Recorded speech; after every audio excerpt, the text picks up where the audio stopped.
Vamos lá, antes para a gente começar quebrando o gelo aqui, nós sempre nos comunicamos verbalmente? Quantos por cento da nossa comunicação é verbal? Já parou para pensar nisso? Depois você corre atrás lá, dá uma buscada na internet, né, ou nos livros. Quanto de nossa comunicação é verbal? Por exemplo, eu pergunto para você, está tudo bem? Alguns respondem assim, ó.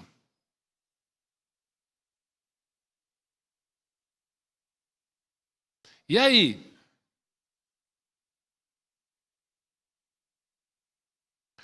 Você sabe quem fez aquele negócio assim, assim, assim?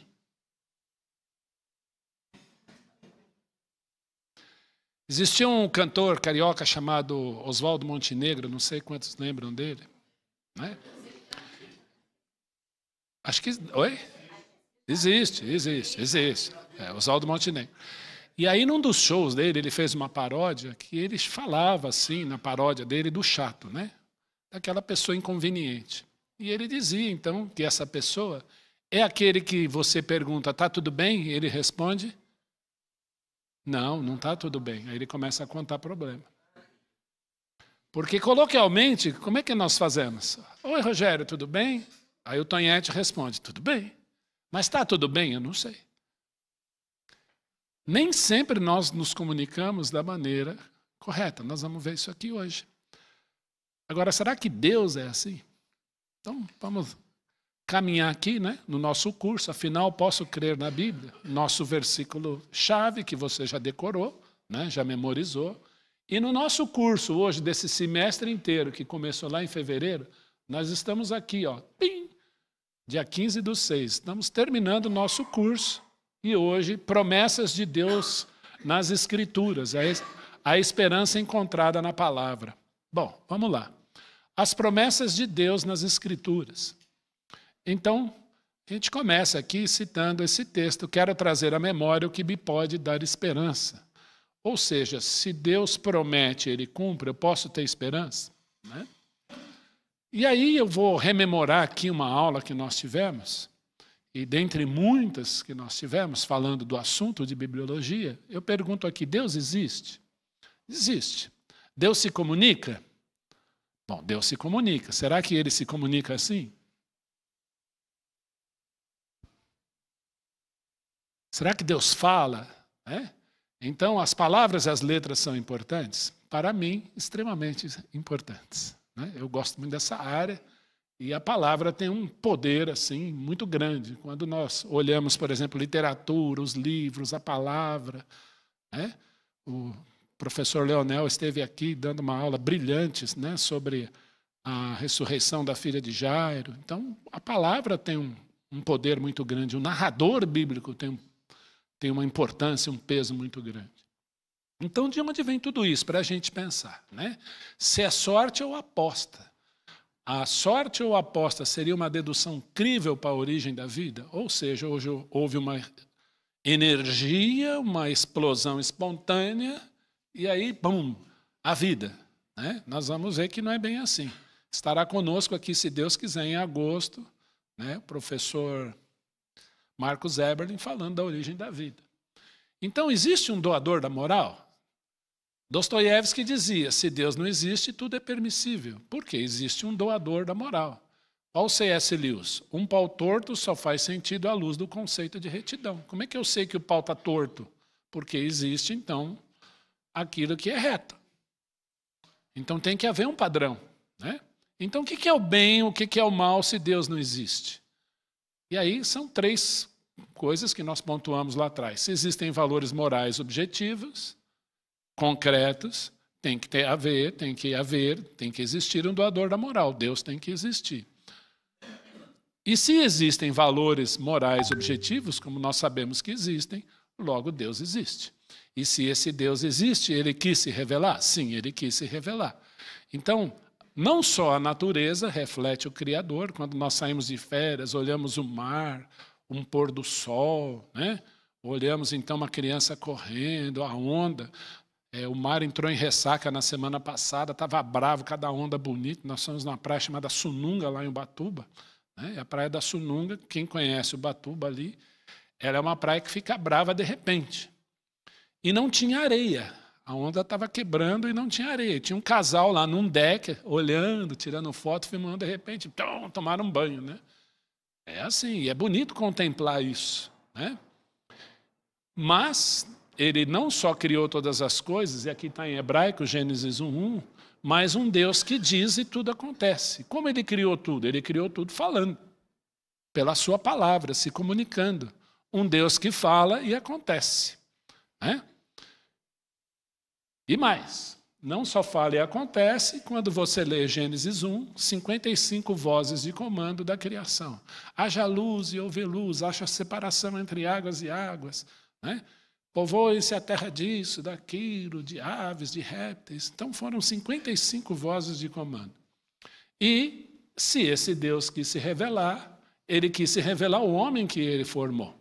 Então Gênesis 2:7 diz que ele forma o homem do pó da terra, sopra nas suas narinas o fôlego de vida e o homem passa a ser alma vivente. E não só vivente como falante, e não só falante como ouvinte também. E Deus fala com esse homem e dá uma ordem para ele, deu ordens para ele, crescer, multiplicar, encher a terra, e uma ordem específica que a gente sabe que diz respeito à árvore do conhecimento do bem e do mal, né? E antes disso, que ele tinha liberdade plena de comer de todas as árvores do jardim, de todos os frutos. Ou seja, a palavra do Senhor tem valor, né? E por esta palavra, ele criou o mundo, tudo que existe. Então Deus fez o homem, usou suas mãos para fazer o homem, sopra nas narinas o fôlego de vida e esse homem passa a ser alma vivente. Mas, pastor, Deus usou a mão para fazer o homem? Sim, o verbo ser é da forma. Como faz o oleiro com o vaso, né? Ou com uma escultura. Lá no Cambori, a Márcia distribuiu argila lá, as pessoas foram fazendo seus vasinhos, mas teve uma moça lá que ela fez uma escultura, ela fez uma pessoa, né? Com a mão, assim, foi fazendo, usando madeira e tal, né? E é isso, Deus dá forma através da terra ao homem e sopra nas narinas o fôlego de vida. E esse homem é criado à imagem dele. Interessante que o Deus que se encarnaria um dia lá no Éden de forma visível, dá forma ao homem, faz o homem à sua imagem e à sua semelhança. E ele quis se revelar a esse homem, ele dialogou com ele. Durante a Bíblia nós vemos várias vezes os profetas dizendo assim, diz o Senhor. O que vês escreve, escreve em livro. Então, um Deus que se comunica, um Deus que inspira. Essa palavra grega é theopneumatos, que quer dizer sopro de Deus. Como foi lá no Éden, ele sopra e os escritores escrevem, né? Mas Deus também faz promessas. Quem aqui já fez promessas? Prometeu algo a alguém? Quem aqui, continua, ó, vamos lá, momento honestidade. Quem aqui fez promessas a alguém e não cumpriu alguma das promessas? Que bom. Por exemplo, mãe, eu nunca mais vou fazer isso. Quem aqui nunca disse isso? E foi lá e fez de novo. Eu lembro, o Rogério deve lembrar disso aí. Tinha um professor lá na escola que era muito engraçado, Pedro, lembra? Era muito engraçado. E ele levou uma barata de borracha e pôs no diário de uma professora lá. Não sei se você lembra? E a menina foi pegar o diário, ela deu um berro e jogou para cima. E ela, na hora, falou assim, Pedro, foi você. E ele disse assim, eu prometo que eu nunca mais vou fazer isso. No dia seguinte, ele fez de novo. A gente não cumpre, né? Mas Deus é diferente. Ele não só faz promessas, como ele age e cumpre as promessas. Olha aí, Romanos 15:4. Tudo quanto outrora foi escrito, para nosso ensino foi escrito, a fim de que pela paciência e pela consolação das Escrituras tenhamos esperança. Então, se Deus fala e ele age, eu posso ter esperança. E tudo que está escrito tem peso, tem valor. Não é mentira, mas é verdade. E eu tentei dividir, antes de voltar aqui, né? Tentei dividir aqui em 3 blocos as promessas de Deus. Nós vamos ver essas promessas de Deus na Bíblia em 3 blocos diferentes. Mas lembra, nem sempre nós nos comunicamos da maneira verbal, da maneira correta. Muitas vezes prometemos, mas não cumprimos. Muitas vezes queremos dizer uma coisa e dizemos outra. E aí, tudo bem? Tudo bem, mas não está tudo bem. Existe aquilo que a sociologia chama de mentiras sociais. Já ouviram falar nisso? O que são mentiras sociais? Paulistano é assim, né? Vamos nos encontrar qualquer hora. Ah, sim, beleza, vamos marcar. Um abraço, hein? Tchau. Isso é uma mentira social, não vamos marcar nada. Você já disse para alguém assim, ó, se der eu vou. Se der eu vou é uma maneira educada, uma mentira social para dizer assim, não vou, não tenho interesse, mas como eu gosto de você, eu não quero dizer não para não te magoar. Olha o padre hoje está afiado, hein? Toma cuidado, hein? Mas Deus não, né? Deus fala e acontece. Então vamos lá, bloco 1. Bloco 1. Eu separei aqui, nós não vamos ler tudo, porque teria muito texto para ler. Isso aqui daria um curso, né? Eu fiquei pensando, Marcos, quando eu preparava essa aula, eu falei, isso aqui é um curso. As promessas de Deus é um curso de um semestre e não vai dar tempo, né? Então eu dividi em bloco. Quando você fala em promessa, você imagina coisa boa, não é?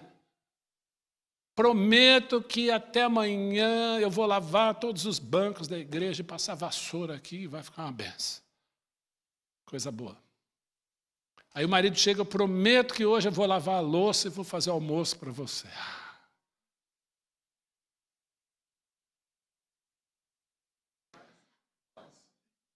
Mas muita gente não pensa que tem promessas. Receba, irmã. Receba, irmão. Mas muita gente não para pensar que existem promessas de juízo. Tem promessas de juízo na Bíblia? Tem. Então, o bloco 1 é aquelas promessas que às vezes a gente fala assim, menino, se você for mal na prova, você vai apanhar. Porque eu paguei professor particular e isso, aquilo, você não estuda, você só pensa em jogar bola, tal. Aí a mãe já chega com essa promessa de juízo. Aí o menino não estudou, ele vai jogar bola, ele foge, na hora da aula particular ele finge que vai, mas não vai. Aí vem aquela prova de matemática lá, ele foi mal. Por quê? Por pura displicência. A mãe vai lá e cumpre o que ela prometeu. Promessa de juízo. Tem promessa de juízo na Bíblia? Tem. Vamos ver algumas? Vamos lá. Após a queda, todas as consequências se cumpriram. Deus não falou? Em meio a dores gerará filhos, espinhos, suor do trabalho, fadiga, morte. Aconteceu tudo isso aí. Tudo que ele prometeu lá em Gênesis 3. Mais ainda, juízo sobre pessoas. Deus falou, olha, vai acontecer isso, aconteceu. Olha, vou destruir a terra num dilúvio. Foi lido aqui, Gênesis 6. Aconteceu.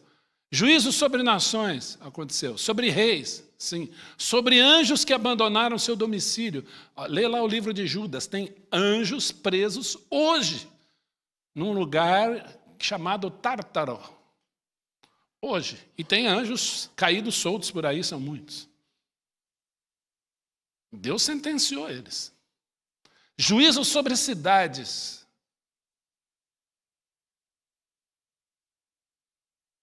Após a queda, teve mais juízo? Promessa? Teve. Olha lá. Juízo sobre o filho crucificado. Você lê todo o Antigo Testamento, o que fala? Que ele pagaria o preço. Do quê? Primeiro, do nosso pecado. Isso é juízo, gente. O castigo que nos traz a paz estava... E pelas suas pisaduras? Olha lá. Na cruz foi julgada a nossa velha natureza.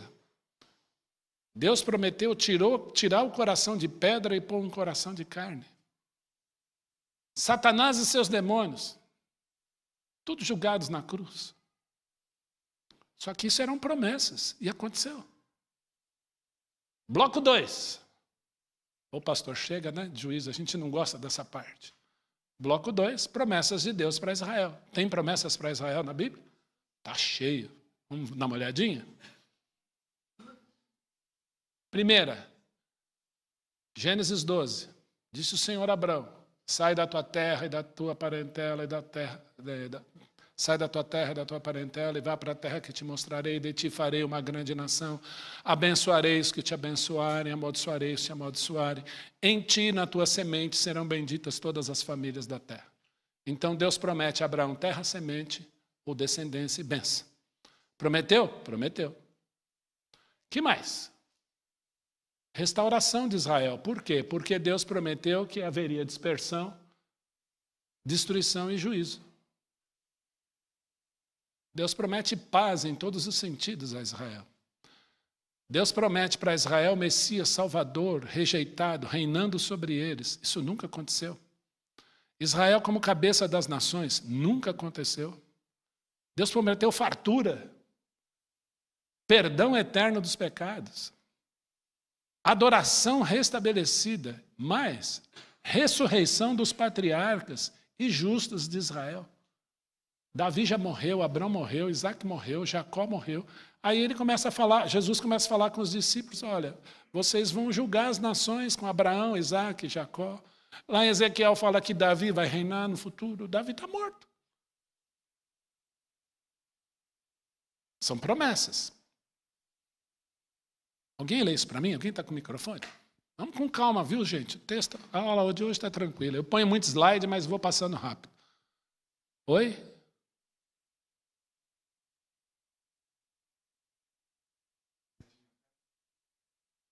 Qual setinha que eu tenho que apertar? Alguém leva isso para o Edu, porque eu tenho medo. Eu tenho um pavor de fazer coisa errada aqui. Quanto o Pádua lê para mim lá. Eu com tecnologia sou complicado, viu, Edu? Não violarei a minha...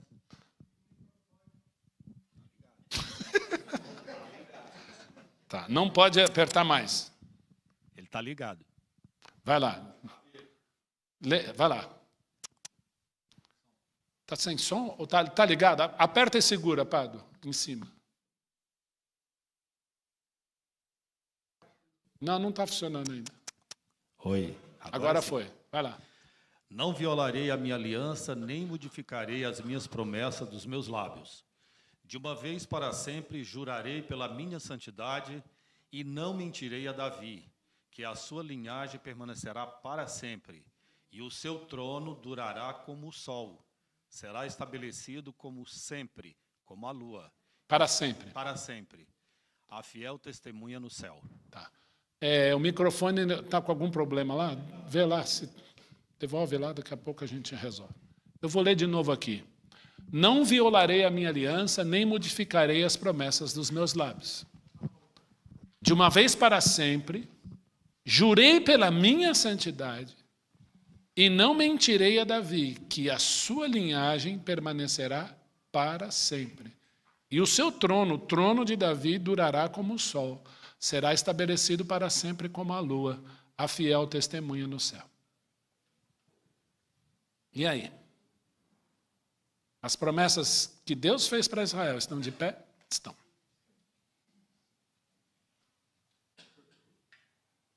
Bloco 3.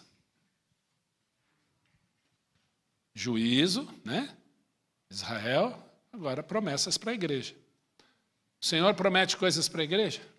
Para você e para mim? Vamos ver se vocês sabem. O que ele promete para a igreja? Vamos ver algumas aqui. Voltar, ressurreição, as portas do inferno não prevalecerão contra ela, do Hades, estará conosco todos os dias até segunda-feira, até a consumação, arrebatamento, que mais? Enxugará dos olhos toda lágrima. Oi? Fala, Flávio. Livrar da ira. Vamos reinar com ele. No mundo tereis aflições, mas ele venceu o mundo. Paz. Acabou? Algumas que vocês citaram eu nem pus aqui. Vamos ver aqui algumas. Primeira, vamos lá. Vida eterna. Ele não prometeu vida eterna? Aí alguns dizem assim: olha, irmão, se você fizer isso, você vai perder a salvação. Eu falei: então não é vida eterna, gente. Você desculpa. Vida eterna, ela é eterna. Porque a partir do momento que corta, aí já não é eterna mais. Então é eterna, mas você pode perder. Mas não é, como é que é? Como é que funciona isso? A vida é eterna. Então você anda como crente, anda na linha. Vida eterna.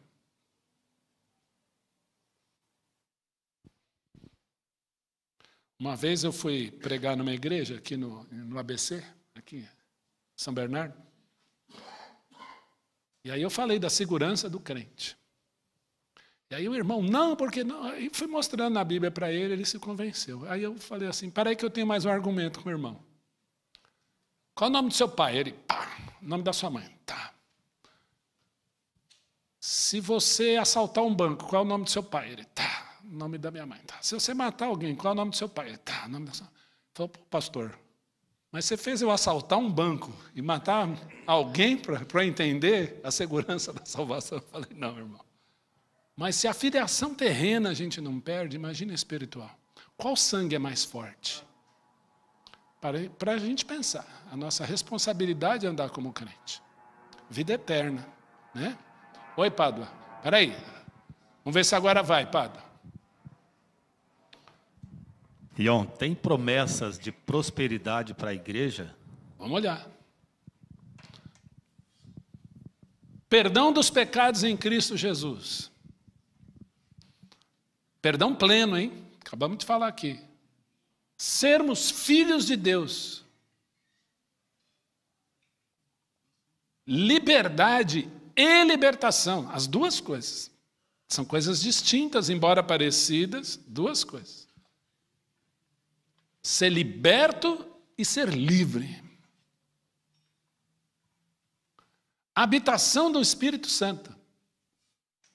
Paz que excede todo entendimento. Proteção ao coração e à mente do crente. Filipenses 4:6. A paz de Deus que excede todo entendimento guardará o vosso coração e a vossa mente em Cristo Jesus. Cuidado, lançando sobre ele toda a vossa ansiedade, porque ele tem pecados afastados e cura ao confessarmos os pecados. 1 João 1:9. Se dissermos que não temos cometido pecado, fazemo-lo mentiroso e a verdade não está em nós. Mas se confessarmos os nossos pecados, ele é fiel e justo para a fé afastar os pecados e nos purificar de toda a injustiça. Conduzir-nos a salvo ao seu reino celestial. O Senhor vos levará a salvo ao seu reino celestial. E no mesmo texto, assim, que ele nos livrará de toda obra maligna. São promessas para a igreja. Tem mais? Aí, Padre. Eu estava olhando assim, a Márcia fala que eu fico vendo, como é que é do YouTube lá? Capa de vídeo. Aí eu vi lá, a farsa do arrebatamento. Eu não vou dizer o nome do pastor, né? Mas falando que o arrebatamento da igreja era uma farsa. Eu falei, eu não sei o que eu vou fazer com 1 Tessalonicenses 4, de 13 a 18. Mas que está escrito, está. Se há divergência quanto à palavra quando, aí, como disse o irmão Darcy Correia, está chegando a hora das teologias serem colocadas à prova. E eu gostei, isso me consola. Mas que está escrito, está. Olha mais aí. Pensar aqui os calvinistas, né? Eu, o Rogério, o Ricardo, o Zé, o Cássio, o Dilson, né? São os calvinistas da igreja, né? Ferreira. É que o Ferreira está de quipá hoje, né? Está de judeu. Mas já pensou, a gente está andando na rua, cumpre-se em nós, 1 Coríntios 15, assim, ó, tchum, sermos transformados num abrir e piscar de olhos, de repente, assim, já pensou que benção?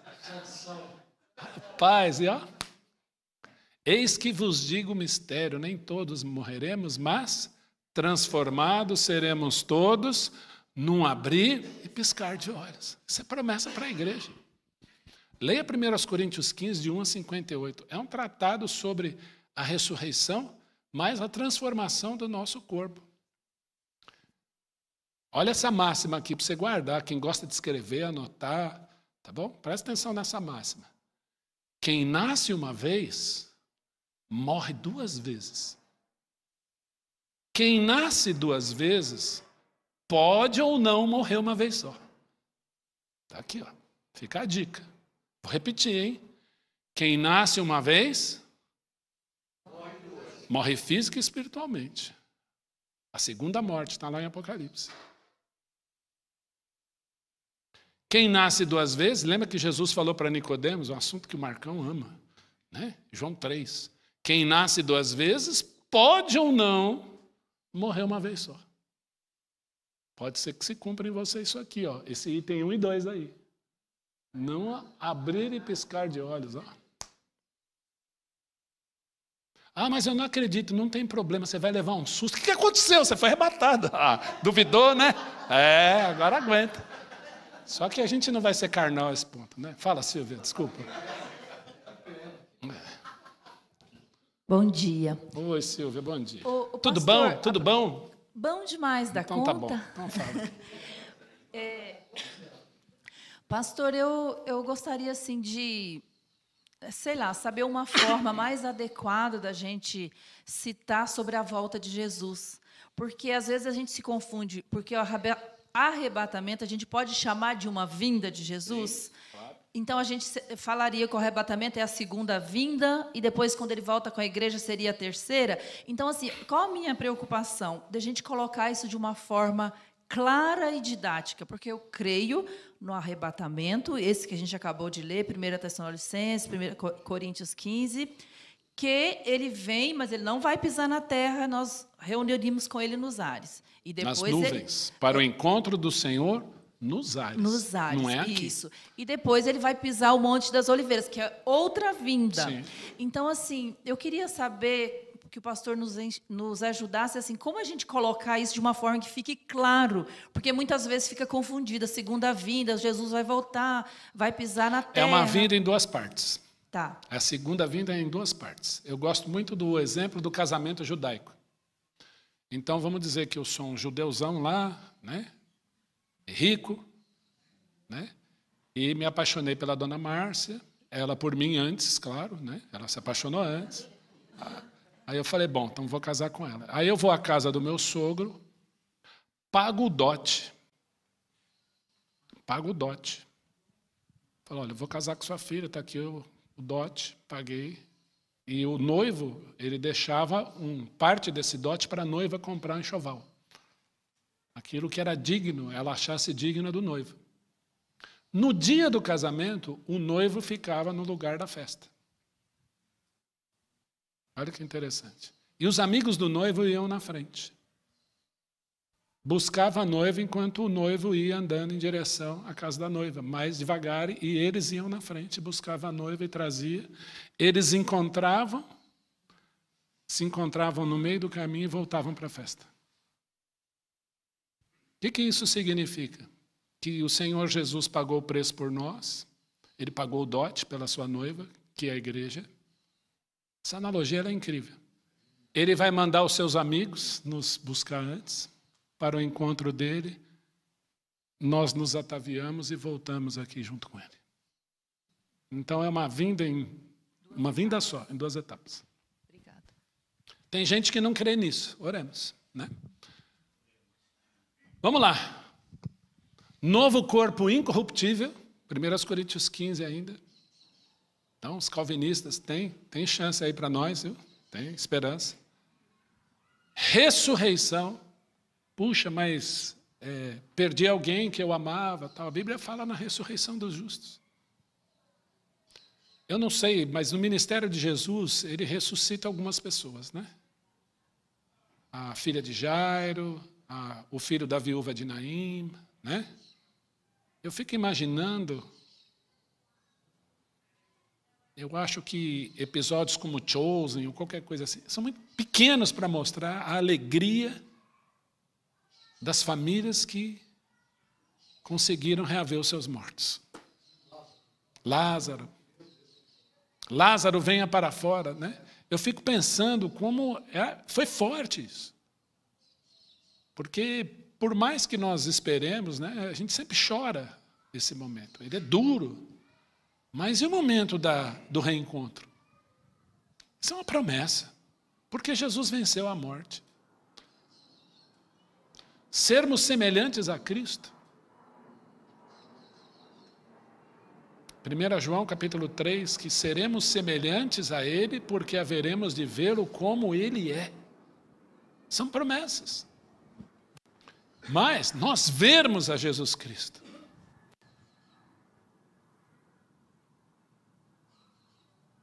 Tem gente que quer a glória eterna em time de futebol, ganhando um certo torneio lá. Ridículo. Glória eterna é em Cristo. Ter a companhia de Deus pela eternidade. Isso é promessa, gente. Olha quantas promessas para a igreja. Tem mais, hein? Recebermos os galardões, as recompensas. Não só ser salvo, mas receber recompensa. Como assim? A Bíblia fala disso? Fala. 1 Coríntios capítulo 3 diz assim que o que for edificado sobre o fundamento é ouro, prata, pedras preciosas, madeira, feno e palha. Então, toda a minha boa obra para o fundamento é ouro, prata, pedras preciosas. E madeira, feno e palha.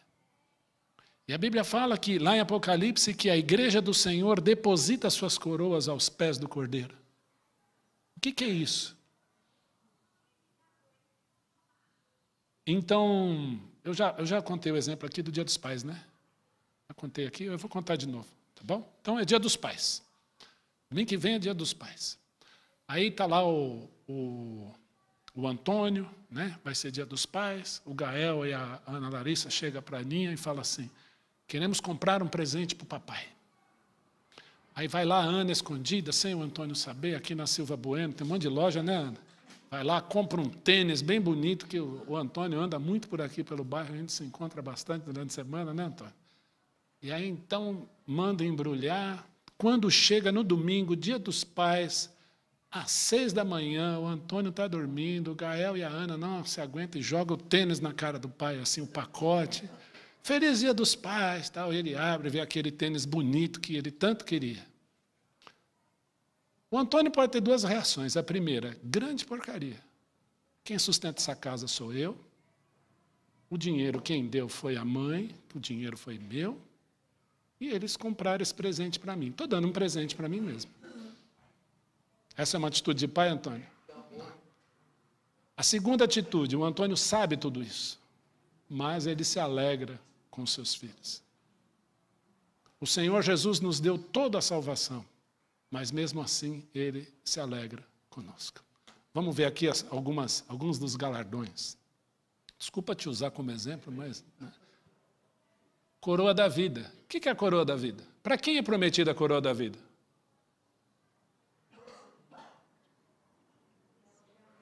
Os mártires da fé, gente. Ser fiel? Esse até é mesmo em face da morte. E eu te darei a coroa da vida. Eu fico pensando em Bonhoeffer, né? Tyndale, tantos que foram martirizados pela fé. Coroa de glória. O que é a coroa de glória? Paulo fala das coroas de glória. Para os salvos em Cristo Jesus que ele ganhou. Eu fico imaginando as coroas de Paulo, que ele vai colocar aos pés de Jesus. Pedrinha branca com novo nome. Esse é um galardão que eu almejo, porque eu não quero mais me chamar Ion. Brincadeira. Mas já pensou receber uma pedrinha branca com um novo nome, que ninguém conhece? Que novo nome Jesus te daria pelo seu trabalho como crente? Perseverante, sei lá qual vai ser o seu nome. Olha lá, assentarmos no trono com Jesus. Recebermos louvor da parte de Deus. Quem sou eu para Jesus falar assim? Muito bom, Cássio. Muito bom, Cláudio. Que bom, Érica. Parabéns. Alimentar-se da árvore da vida, ter autoridade sobre as nações com Cristo. Alguém falou que nós vamos reinar com Cristo. Ter o nome escrito no livro da vida para sempre, porque ele diz que de modo algum riscará esse nome de lá. Receber vestiduras brancas. Nos anos 80 tinha uma música do Rebanhão, né? Quantos lembram do Rebanhão aqui? Né? Rebanhão. Ele falava assim que nós trocaremos os nossos jeans pelas vestes brancas do Senhor. Eu gostava, eu cantava isso feliz. E trocaremos nossos jeans pelas vestes brancas do Senhor. Eu gostava de cantar isso. Nós vamos receber vestiduras brancas. Ser coluna no santuário de Deus e ter o nome de Deus e da Nova Jerusalém gravado em nós para sempre. Uau!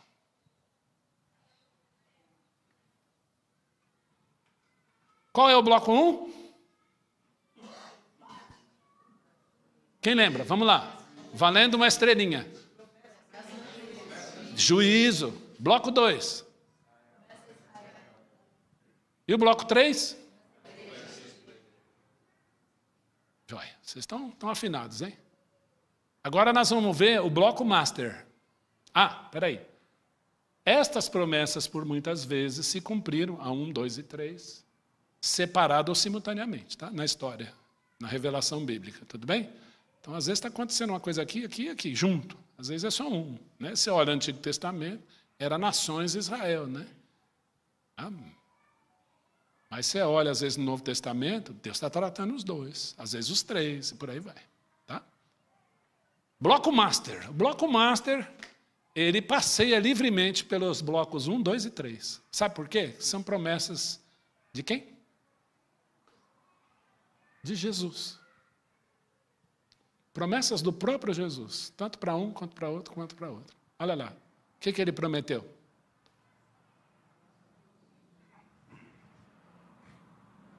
Padre, respondendo a sua pergunta, o texto que o Cássio citou. No mundo,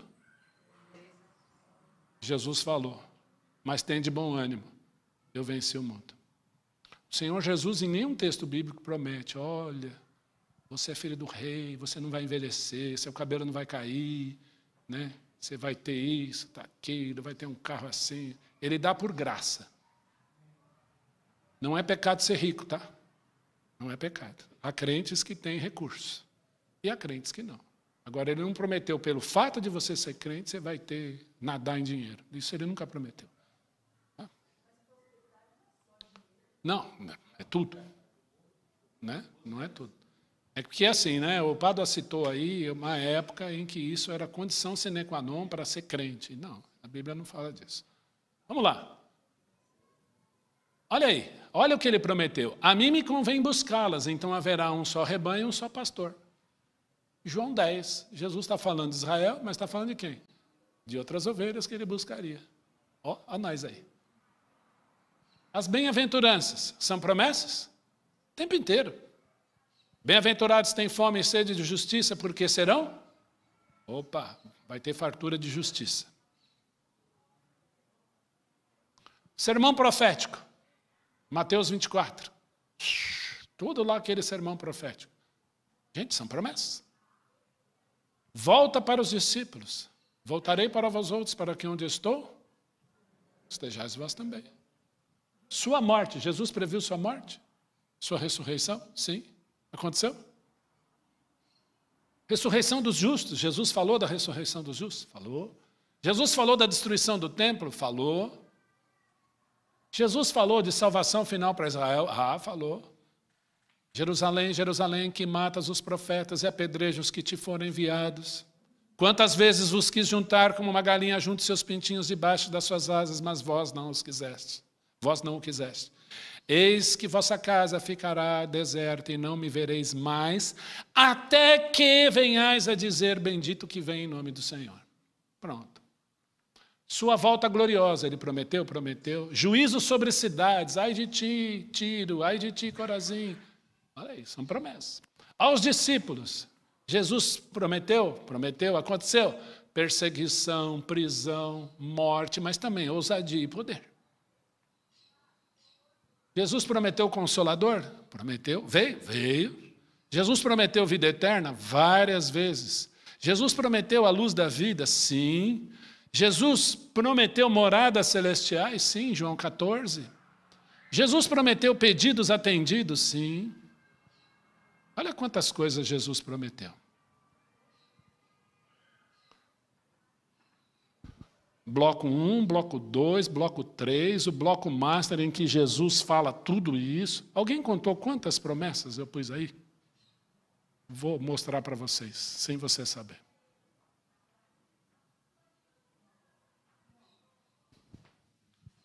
De forma bem genérica, só um minutinho nisso, deixa eu terminar o raciocínio. De forma bem genérica, eu mostrei aqui 70 promessas. E se Deus falhar em apenas uma? Tem muito mais.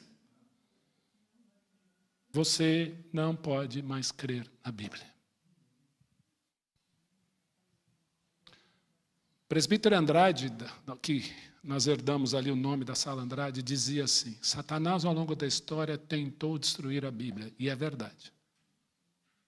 E muitas Bíblias foram queimadas, destruídas. Nós tivemos uma aula aqui, né, onde nós falamos dos mártires que traduziram a Bíblia, as dificuldades que eles sofreram. João Ferreira de Almeida, que muitas vezes a gente desce a lenha, e eu tenho um respeito enorme.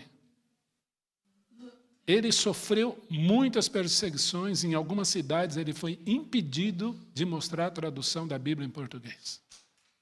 Porque era a Bíblia. E a Bíblia escancara a verdade.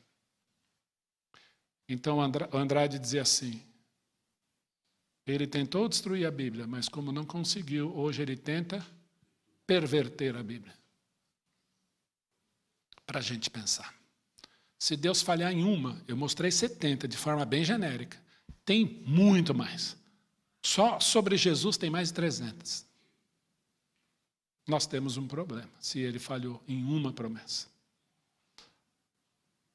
Eunice. Quando você fala em promessa, não está intrínseco aí aviso também? Porque quando ele fala que os discípulos seriam martirizados, tal, ele estava avisando que aconteceria, não é isso? Promessa é isso. Vai acontecer, acontece. Porque a gente fala promessa, parece que ele quis que fosse assim, sabe? Quando você fala promessa. Ele quis que eles sofressem, ele quis que eles... E eu entendo que ele avisou que isso iria acontecer. Sim. Né? Entendeu? Então, assim, a promessa também é um aviso. Quando a mamãe fala assim, leva a blusa que vai chover.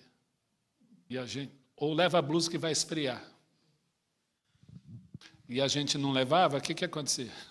Esfriava e a gente ficava pensando, como é que ela sabia? Então, sim, é um aviso, não deixa de ser um aviso. Porque ele é Senhor e o que ele fala acontece. Né? É que a gente sempre atrela, Eunice, promessa assim, olha, eu vou te dar bênção, eu vou te dar aquilo. Mas também são avisos, por que não?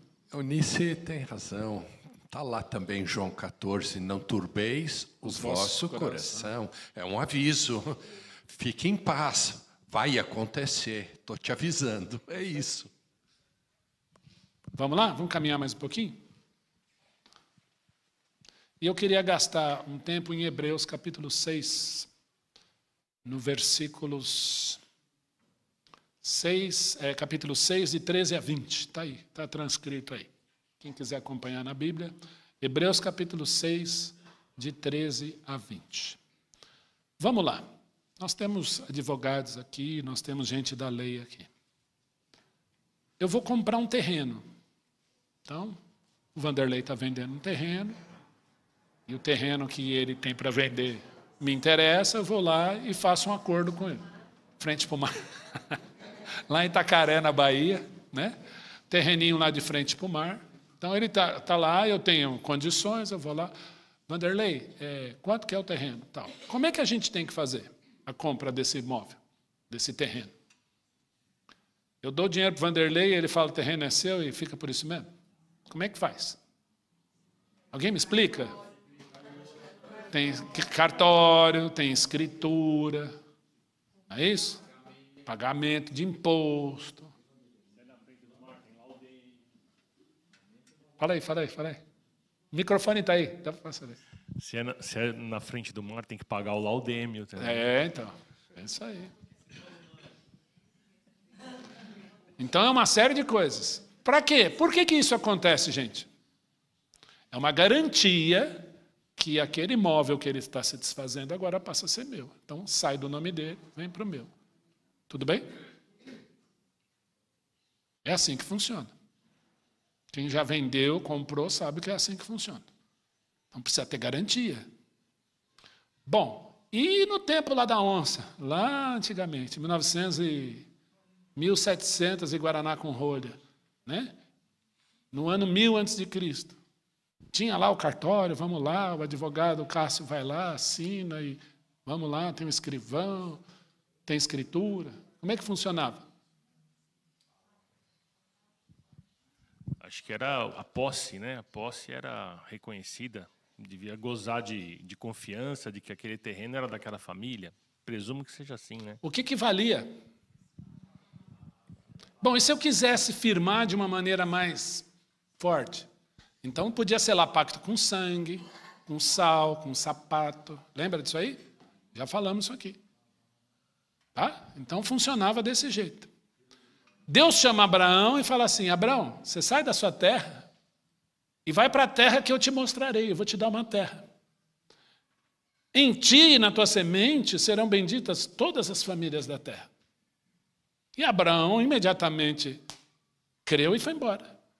Então, como que ele teve garantia disso? Alguém lê para mim? Está com o microfone, Cássio, ainda? Lê para mim aí. Pois Hebreus 6:13.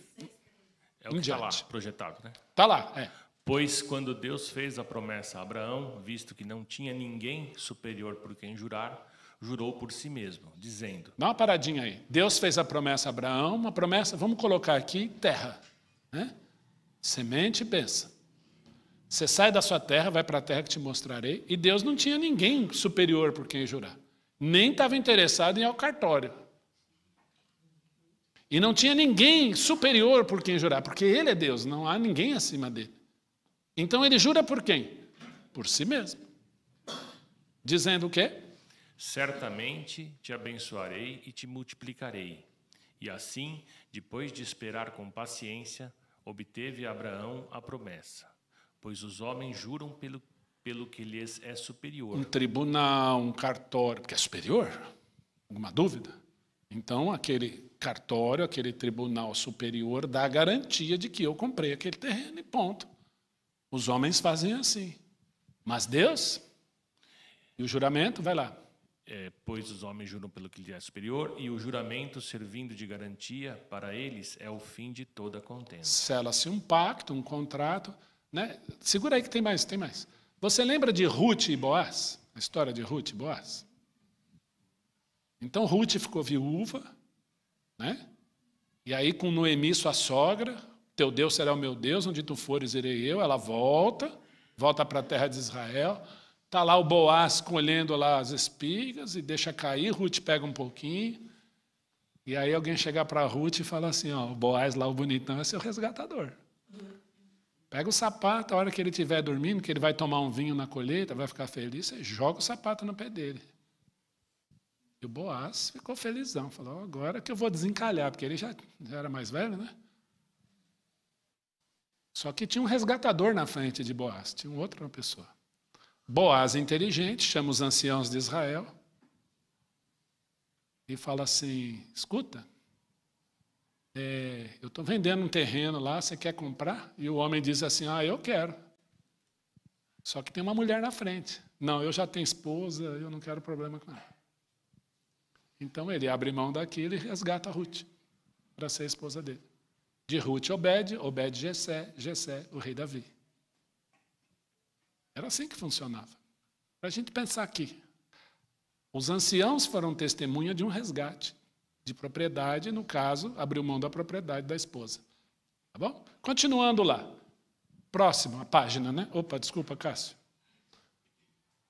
Por isso Deus, quando quis mostrar mais firmemente aos herdeiros da promessa a imutabilidade do seu propósito, se interpôs com juramento, para que, mediante duas coisas imutáveis, nas quais é impossível que Deus minta, forte alento tenhamos nós que já corremos para o refúgio. Dá uma parada aí, daqui a pouco a gente volta aqui. Deus chama Abrão, dá promessa, não sei o quê, sai da tua terra. A pergunta natural de quem lê a Bíblia, crente, assim, você fala, o que eu tenho com isso? O que eu tenho a ver com isso? Abraão viveu há tantos anos atrás, 2.500 anos antes de Cristo. O que eu tenho com isso? E aí ele fala, Abraão, eu vou te dar isso. E Abraão questiona, mas, Senhor, qual garantia eu tenho? Porque meu herdeiro é um servo, é o Damasceno Eliezer.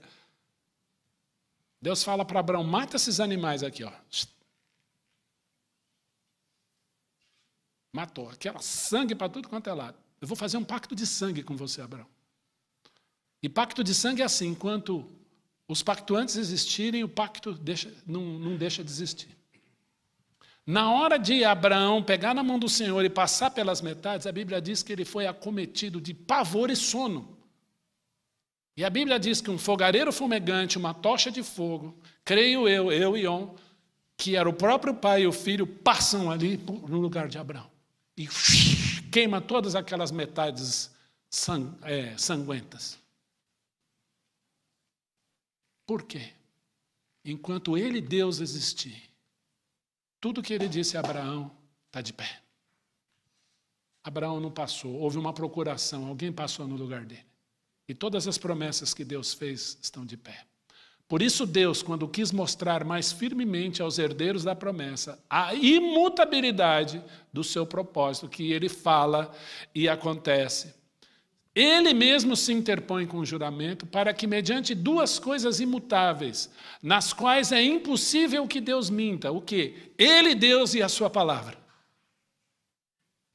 Forte alento tenhamos nós que corremos para o refúgio a fim de lançar mão da esperança proposta. Termina, Cássio. A qual? A qual temos por âncora da alma, segura e firme, e que penetra além do véu, onde Jesus, como precursor, entrou por nós, tendo-nos tornado sumo sacerdote para sempre, segundo a ordem de Melquisedeque. Se Deus não falhou com ele, não falhará com você, em todas as suas promessas. Para pensar nisso junto comigo. Se Deus não falhou com Abraão, Isaque e Jacó, com Israel, todas as promessas para a igreja que nós vimos aqui, todas as promessas de Jesus estão de pé. E a Bíblia fala que é uma âncora da alma segura e firme. Nós vimos apenas 70 promessas, em alguns casos avisos, em que Deus fala assim, vai acontecer, e aconteceu. Ou vai acontecer, porque o que ele diz está de pé. Deus não falha nas suas promessas. Já pensou se Deus dissesse assim, haja luz e houve luz e nada? Haja luz e nada. Haja sino, mas a luz não veio. Já pensou? Então, quando ele fala, acontece. E isso é âncora da alma. E firme. Nós vimos um mar em ressaca a semana passada, os barquinhos todos lá firmes, tudo bem agitado, mas porque a âncora estava lá, segurando a embarcação.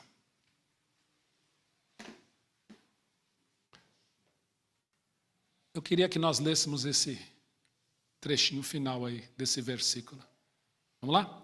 Porque a nossa salvação está agora mais perto do que quando, no princípio, cremos. Nós estamos vivendo aí o limiar da história. As promessas do Senhor estão de pé. Algumas coisas nos assustam.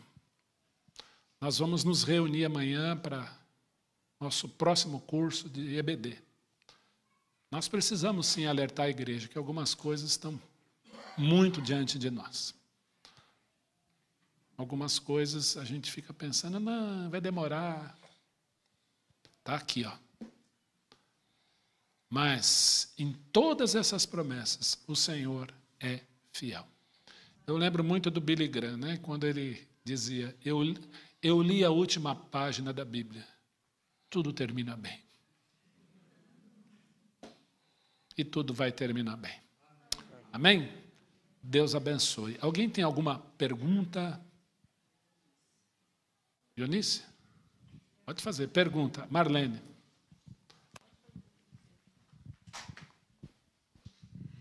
Do começo da aula, só uma frase que corre em Minas, que fala assim, que Deus não existe, Ele é porque ninguém o criou. Tá. Só. Espera que você vai repetir isso aí. É de onde essa fala? De Minas Gerais. Vai demorar muito para eu voltar, né? Mas como é que é a frase? Deus não existe, Ele é porque ninguém o criou. É isso aí. É Salmo 90, 1 e 2, né? A gente usa existe porque é uma linguagem nossa, né? Tá. Mas a palavra de Deus é assim, que de eternidade a eternidade, Ele é. Porque é o argumento que uma judia me perguntou, né? Se Deus existe, por que Ele permitiu a morte de 6 milhões?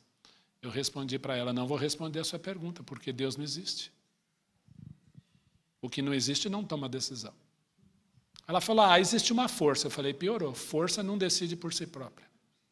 Então, você continua sem resposta. Agora, você quer saber mesmo? Admita que Deus exista. É por isso, por isso, por isso, por isso. Agora, o existir é porque Ele é. Né? A gente passou a existir. Ele é o eu sou, de eternidade a eternidade. É isso aí. Ionais. Em Mateus 27, quando fala da morte de Jesus, fala que alguns santos ressuscitaram e entraram na cidade. Eles continuam vivos, então? Não, morreram. Morreram de novo? Porque Jesus e as primícias. 1 Coríntios 15, abre aí. Deixa eu pegar minha Bíblia que ficou lá, que eu fui só olhando os textos que eu transcrevi.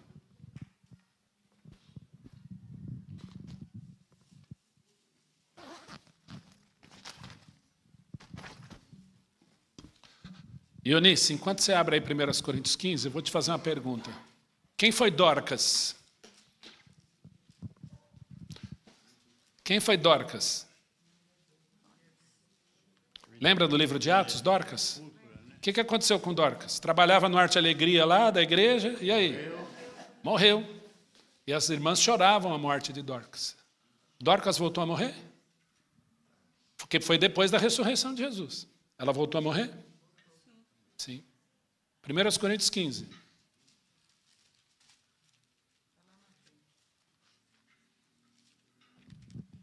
A partir do verso 20, pode ler. 20, Edu. 15 e 20.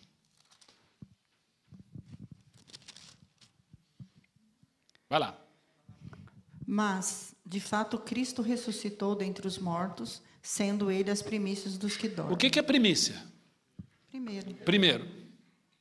Bom, mas houve ressurreição lá no tempo de Elias, houve ressurreição no passado, Enoque foi trasladado, houve ressurreição da filha de Jairo, de Lázaro, né? Do menino, do filho da viúva de Naim. Quando Jesus morreu, pessoas saíram do túmulo, é verdade. O que aconteceu com eles? Porque Jesus é as primícias. Vamos lá, continua. 21. Visto que a morte veio por um homem, também por um homem veio a ressurreição dos mortos. 22. Porque, assim como em Adão todos morrem, assim também todos serão vivificados em Cristo. Olha agora. Cada um, porém, por sua própria ordem. Essa palavra ordem é tagma. Tagma quer dizer batalhão. Imagina um desfile de 7 de setembro, militar. Aí vem os como é que fala? O pessoal da FEB, vem da Aeronáutica, vem da Marinha, aquele desfile, tá? Então, isso é tagma, são ordens, tá bom? Cada um segundo a sua própria ordem. Qual é o primeiro? Cristo. Cristo, continua. As primícias. Cristo as primícias, ele é o primeiro. Depois, os que são de Cristo na sua vinda. Quando? Na sua vinda. Pronto. Então, Então Cristo é o primeiro. Eles vão ressuscitar novamente. De novo. Então, 2 ressurreições. Exatamente. Para eles. Os que são de Cristo na sua vinda. E essa vinda, como a Silvia pontuou lá, você tem no abrir e piscar de olhos e na volta gloriosa dele também.